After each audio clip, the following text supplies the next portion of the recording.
너는 누구의 자녀냐? 너는 누구의 자녀냐라는 말씀의 제목으로 함께 하나님의 말씀을 나누겠습니다.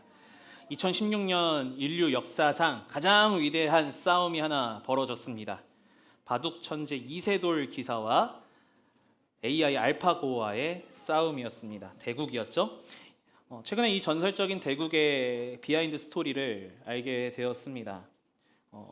이세돌 구단이 이 인터뷰를 하면서 사실 이 대국을 이렇게 중요하게 생각하지 않았다라고 하더라고요.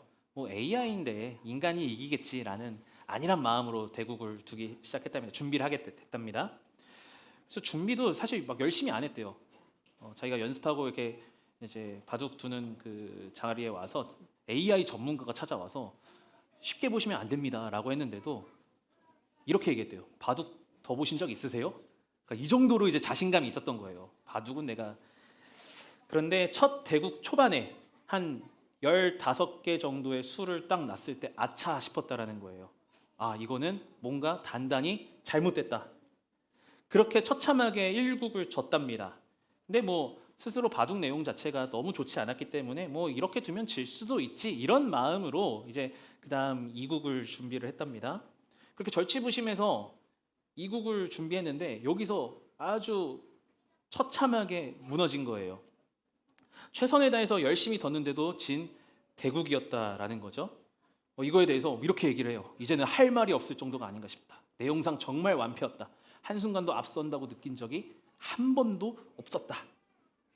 이게 어디서부터 잘못된 거지? 복귀를 해봐도 이해가 되지 않았다라는 거예요. 나는 잘 뒀는데 내가 실수한 건 없는데 결과를 보니까 진 거예요. 여기서 큰 무기력을 경험한 거죠. 차라리 내가 실수했으면 내가 실수했겠거니 라고 하겠는데 그냥 나는 한 대로 나 열심히 준비한 대로 했는데 머리 쓰면서 했는데 진 거죠. 이런 무기력들을 여러분들 일상에서 삶 속에서 경험해 보신 적 여러분도 있지 않으십니까? 뭐 이런 거겠죠. 난 잘 산다고 살았는데 왜 내게 실패, 패배의 길로 내가 지금 향하고 있는가? 왜 나는 그렇게 가고 있는가? 어쩌면 실패와 패배를 경험하는 건 어찌저찌 뭐 이해할 수 있겠지만 이 실패의 환경 속에서도 잘 살아보고 싶은데 어떻게 살아가야 될지 몰라서 방황하고 패배하는 그런 나 자신에 더 괴로워할지도 모릅니다. 이런 우리의 고민은 앞서 경험한 인물이 성경에 있는데요. 말씀에 우리가 나온 함께 읽어본 호세아의 마음이 그런 유사한 마음이 아니었을까 생각해 보게 됩니다. 우리는 호세아 선지자, 사실 호세아까지 성경 통독을 가면서 가기가 쉽지가 않죠. 그래서 호세아라는 성경이 있구나라는 것 정도 알고 있는데 익숙하진 않습니다. 그래서 먼저 호세아서가 어떤 책인지에 대해서 함께 살펴봐야 합니다. 이스라엘 민족이 남북으로 분열되었습니다. 남북으로 분열될 시기에 호세아가 활동하던 북이스라엘, 그 북이스라엘의 왕은 여로보암 2세였습니다. 그에 대해서 월터 카이저는 이렇게 얘기해요. 북이스라엘의 모든 왕들 가운데 가장 위대한 왕이었다라고 언급합니다.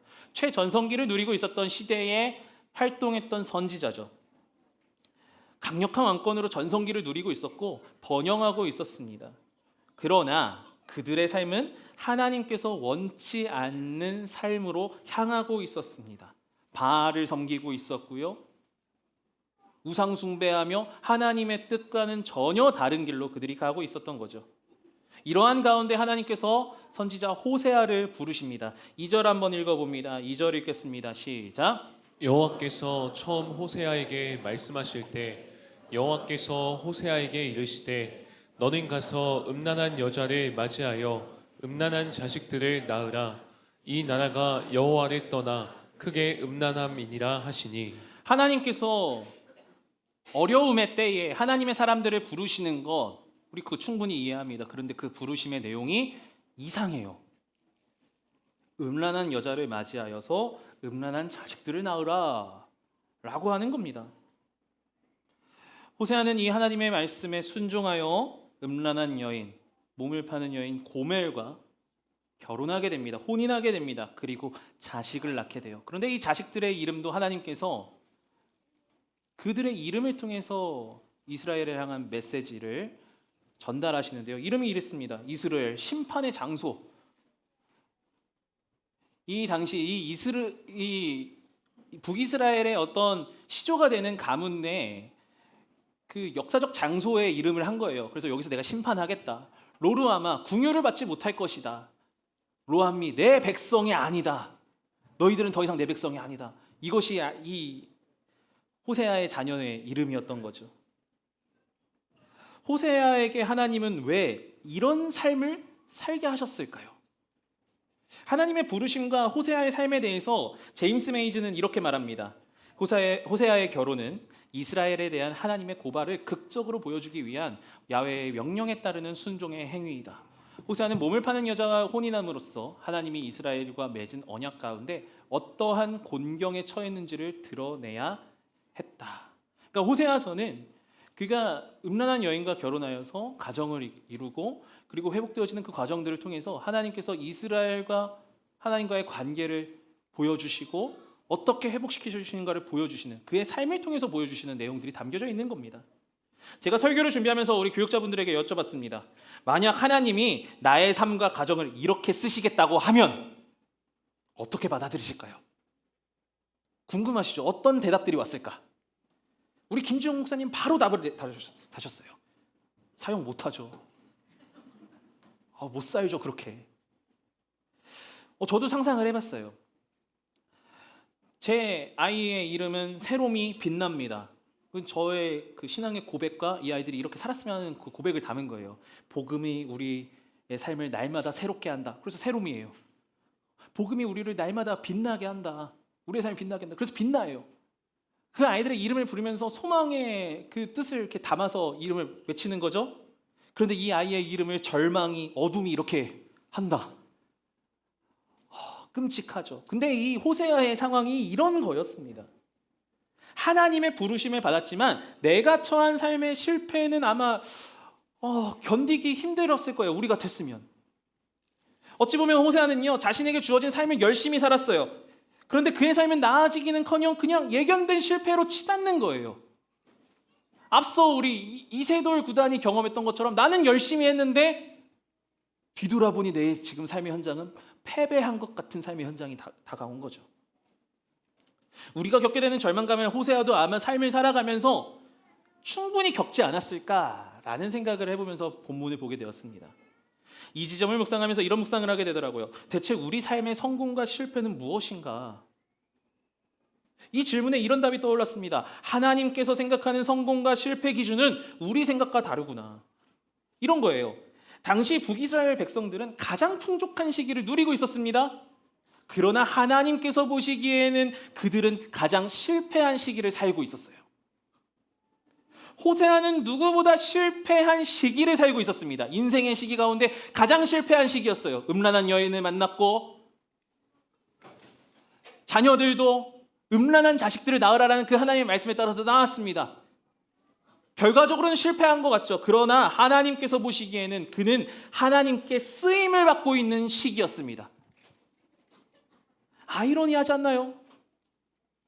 세상이 말하는 성공과 실패 기준으로 봤을 때에는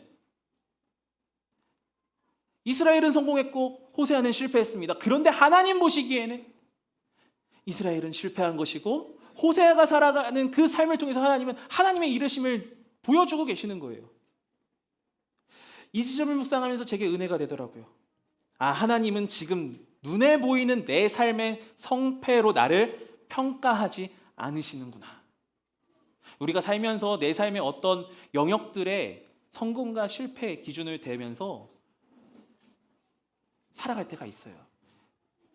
그러면서 난 성공해서 실패했어. 그런데 여러분 그렇게 성공과 실패의 기준을 나누는 것이 어디에 기준 맞춰져서 평가하고 계십니까?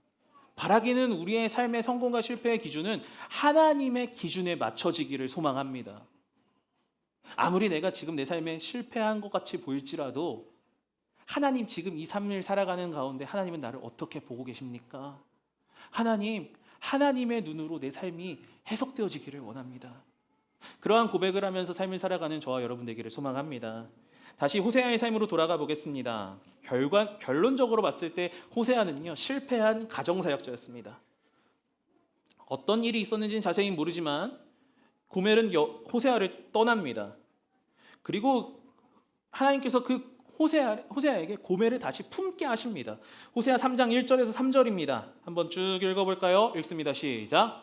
여호와께서 내게 이르시되 너는 또 가서 타인의 사랑을 받아 음녀가 된 그 여자를 사랑하라 하시기로 내가 그에게 이르기를 너는 많은 날 동안 나와 함께 지내고 음행하지 말며 다른 남자를 따르지 말라 나도 내게 그리하리라 하였노라. 다른 사람에게 떠났어요. 이 고멜이 결혼 생활하다가. 그러다가 하나님께서 그 여인을 다시 맞아들이라라고 합니다.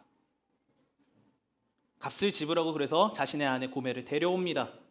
우리는 짧은 성경 구절을 통해서 호세아의 삶의 인생을 보는 것이지만 호세아에게 이 시기는 아마 매우 어두운 고난의 시기, 어두움의 시기, 실패의 시기 아니었을까요? 하나님의 메시지를 전하는 선지자로서의 삶을 살아야 되는데 자신의 가정은 실패한 겁니다. 이 시점에서 우리는 서두에 우리가 마주했던 문제에 직면하는 거예요. 나는 하나님을 위해 열심히 살았는데 왜 내 삶은 패배한 것 같지?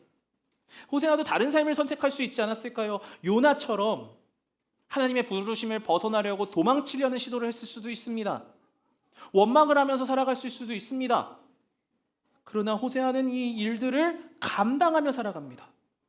여기서 우리의 질문이 나오는 거죠. 대체 무엇이 호세아를 포기하지 않고 살게 만들었는가?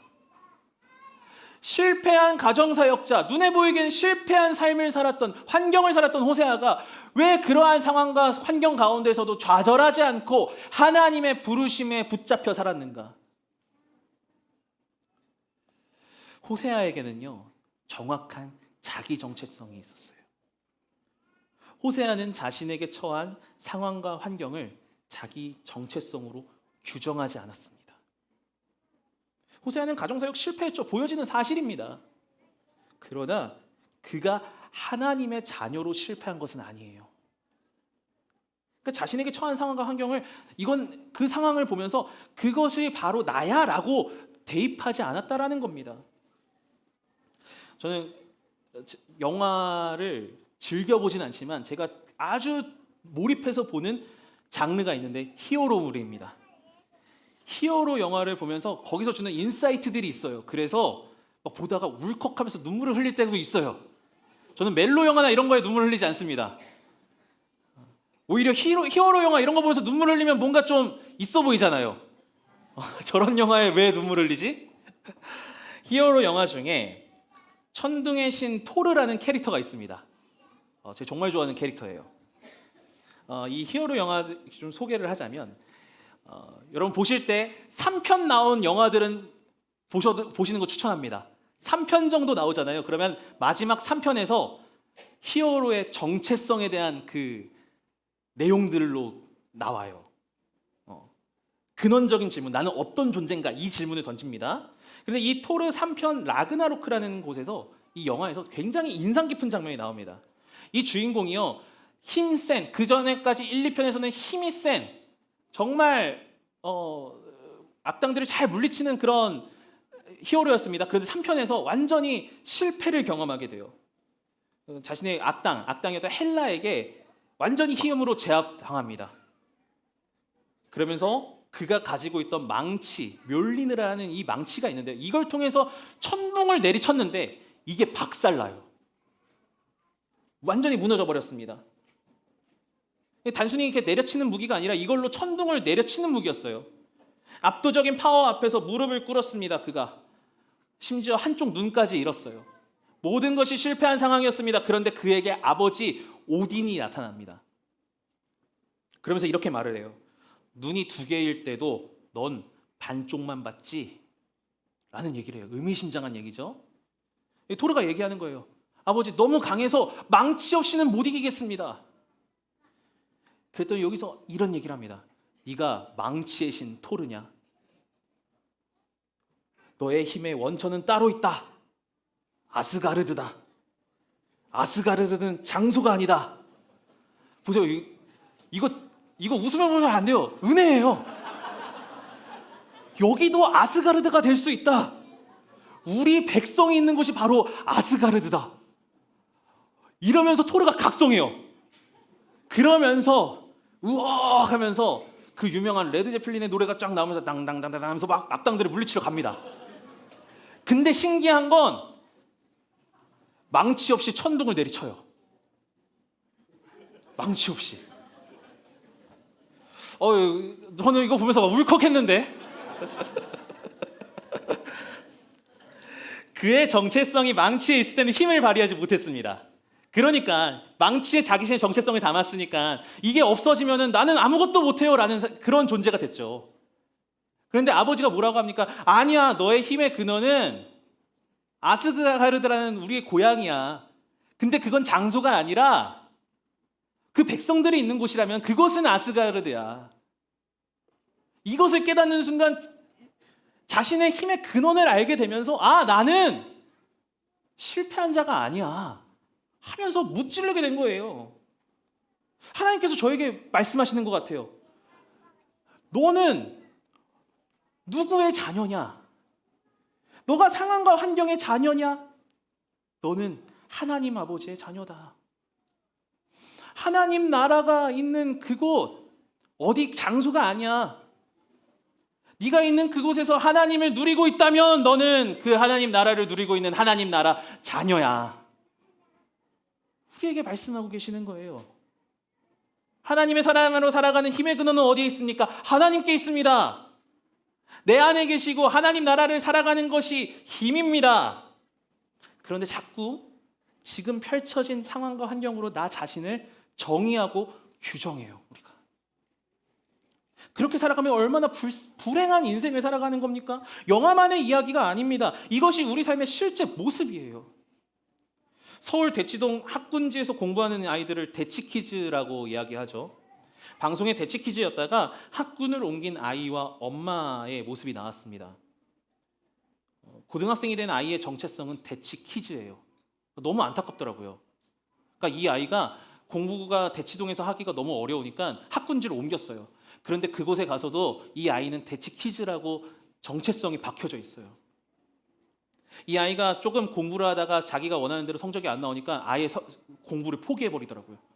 시험지를 100지로 냈대요. 그냥 성적을 포기해버리는 거죠. 이 압박감에 너무 힘들어서. 근데 엄마는 더 안타까워요. 엄마가 아이한테 이것 때문에 갈등이 막 계속 있는 거예요. 아이한테 다그치면서 이야기합니다. 대치동 엄마들한테는 자식 성적이 명함인데 명함을 꺼내지 못한다. 물질적으로 사는 게 부족함 없게 사는 집이더라고요. 방송에 나온 거 보니까 집에서 엄마랑 자식이랑 너무 싸우니까 아버지가 다른 집으로 가가지고는 분리시켜 하더라고요. 누구는 집 한 채 없는데. 그런데 불행해요. 그렇게 물질적으로 풍족해도 불행해요. 왜 그렇습니까? 자기 정체성을 상황과 환경에 대입해 버렸으니까. 손가락질을 하면서 시청하는 우리에게도 그런 모습이 있지 않나요? 나도 내 상황과 환경으로 나를 규정합니다. 때론요, 나의 나이를 나의 정체성으로 여겨요. 나는 30대 젊은 부부니까, 나는 40대 중년이니까, 나는 이제 50대니까, 나의 자녀로 나를 규정하기도 합니다.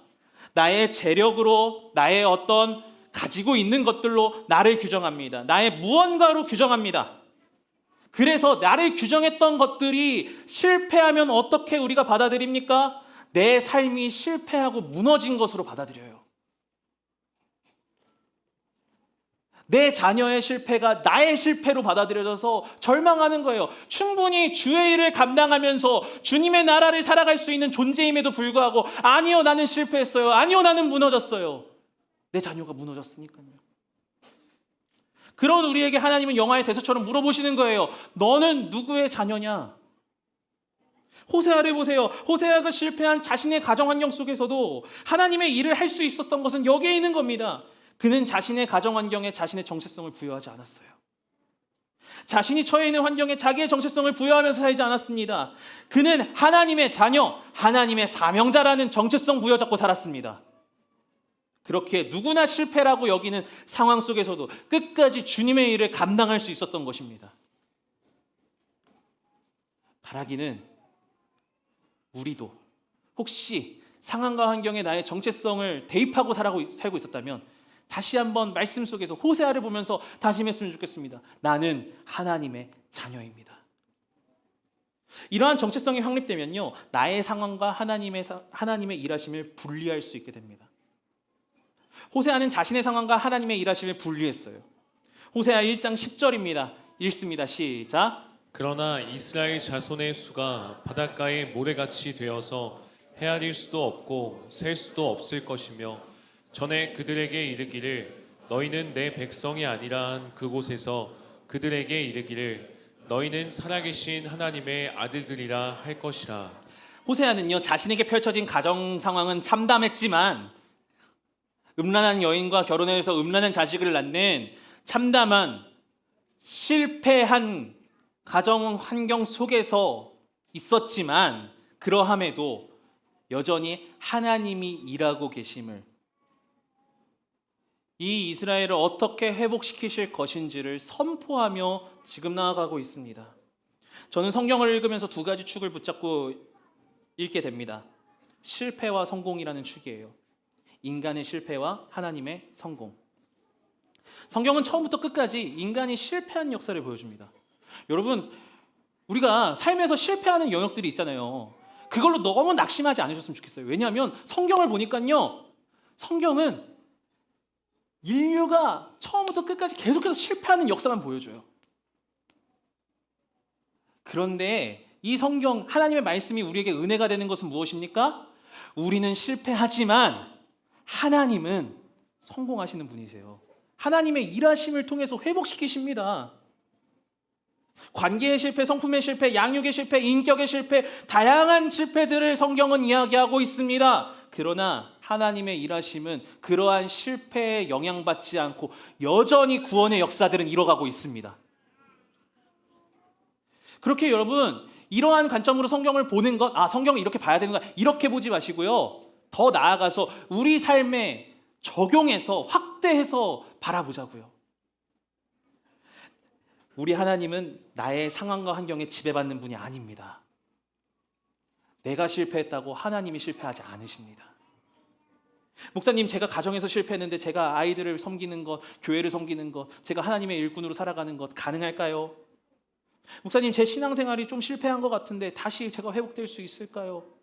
나의 실패를 하나님의 일하심과 동일하게 여길 필요가 없는 겁니다. 저라고 실패하지 않는 게 있겠습니까? 저도 실패합니다. 며칠 전에 저희 아내랑 싸웠어요. 제가 화를 냈어요.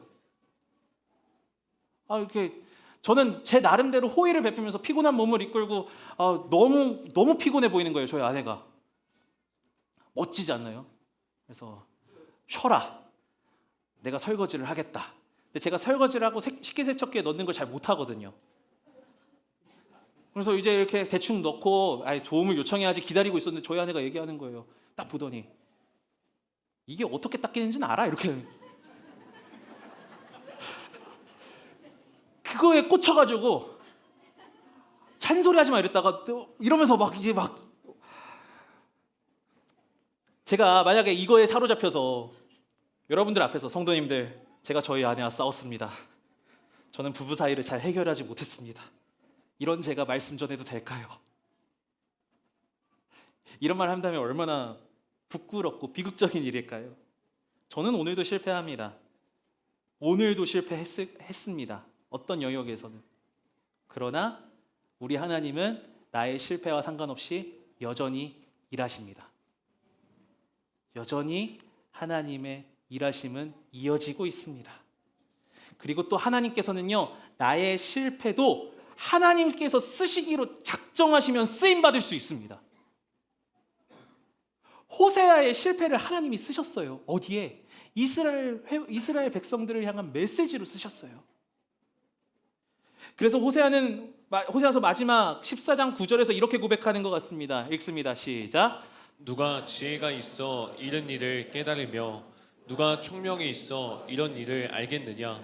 여호와의 도는 정직하니 의인은 그 길로 이거니와 그러나 죄인은 그 길에 걸려 넘어지리라. 하나님은 호세아 가정이 회복되는 과정을 통해서 북이스라엘의 회복을 보여주십니다. 무슨 말입니까? 실패한 가정이었던 호세아의 삶을 하나님께서 들어 쓰신다라는 거예요. 하나님은 우리의 삶을, 실패한 우리의 삶도 쓰십니다. 그 마지막 고백이 너무 와닿죠. 누가 지혜가 있어 하나님께서 하신 일을 깨달을까? 누가 총명이 있어 하나님이 하신 일을 하겠느냐? 그러니 여러분, 지금 내 삶의 어떤 영역에서의 성패로 하나님의 일하심의 성패로 치환해서 가지 않으셨으면 좋겠어요. 하나님은 나의 어떠함과 상관없이 여전히 일하고 계시는 분이십니다. 그걸로 나를 규정하지 마시기 바랍니다. 나는 지금 비록 내 상황이 조금 실패한 것 같아 보이지만, 그러나 여전히 승리의 길로 인도하고 계시는 그 하나님이 나와 함께 하시고 나는 그 하나님의 자녀다. 이렇게 자기 정체성을 굳건하게 인지하고 그것을 붙잡고 살아간다면 인생의 어떠한 시즌 가운데 여러 가지 성공과 실패들을 경험할 때에 그것에 개의치 않고 하나님의 이끄심들 순종하면서 따라갈 수 있지 않겠습니까? 그런 삶을 살아가는 저와 여러분 되기를 소망합니다. 말씀을 맺도록 하겠습니다. 제가 개인적으로 좋아하는 작가인 카일 아이들먼, 팬인가 제자인가 나의 끝 예수의 시작이라는 책들을 통해서 번역되어지면서 한국 교회 안에서도 참 많이 도전이 되어졌던 그런 저자 목사님이신데요. 최근에 팟캐스트 방송에 나와서 자신의 약점을 이야기했던 것을 보게 되었습니다. 작가로서도 목회자로서도 참 선한 영향력을 끼치는 그이었지만 자신의 한계를 마주한 거예요. 몇 년 전에 이 목사님도 이제 사모님과 아내와 싸우다가 문을 쳐서 구멍을 냈답니다. 이거 보면서 되게 위로가 되더라고요. 나는 그래도 박살낸 건 없다. 이것을 거울로 덮어놓고 가리고 있었대요. 그러다가 이것을 내가 계속 감추고 있으면 안 되겠다, 내 실패를. 그래서 자신의 실패를 이제 교회 공동체에 대해 솔직하게 공개적으로 이야기를 했답니다. 자신의 실패였죠. 부끄러운 일이고 이런 나를 통해서 하나님 일하실까라는 생각도 들고, 그런데 이 과정에서 비슷한 실패를 경험한 사람들과 연결이 되기 시작을 했다고 해요. 교회 공동체 안에서 부부관계로 인해서 어려움을, 그러면서 오히려 회복의 일들을 경험하게 되었다라는 것을 최근에 팟캐스트 방송에서 인터뷰하는 걸 보게 되었습니다. 맞습니다, 여러분. 우리는 여전히 실패할 겁니다. 오늘 이 자리에 오시기 전까지도 여러분 어떤 영역에서는 여러분들이 실패한 것들이 있을 거예요. 부끄럽게 여겨지는 영역도 있을 것이고, 그러나 여러분 그것을 나 자신으로 규정하지 마시기 바랍니다. 그러함에도 불구하고 나는 하나님의 자녀입니다. 하나님께서 우리에게 물으실 겁니다. 네가 그 실패한 영역의 자녀냐? 아니야. 너는 나의 자녀야. 그리고 네가 경험한 그 실패도 나는 나의 일함으로 쓸 수 있어. 그러니 좌절하지 마, 걱정하지 마, 두려워하지 마. 그 하나님의 음성을 듣고 한 주간 여러분의 삶의 자리에서 하나님의 사람으로 살아가는 저와 여러분 되기를 예수님의 이름으로 축복합니다. 기도하겠습니다.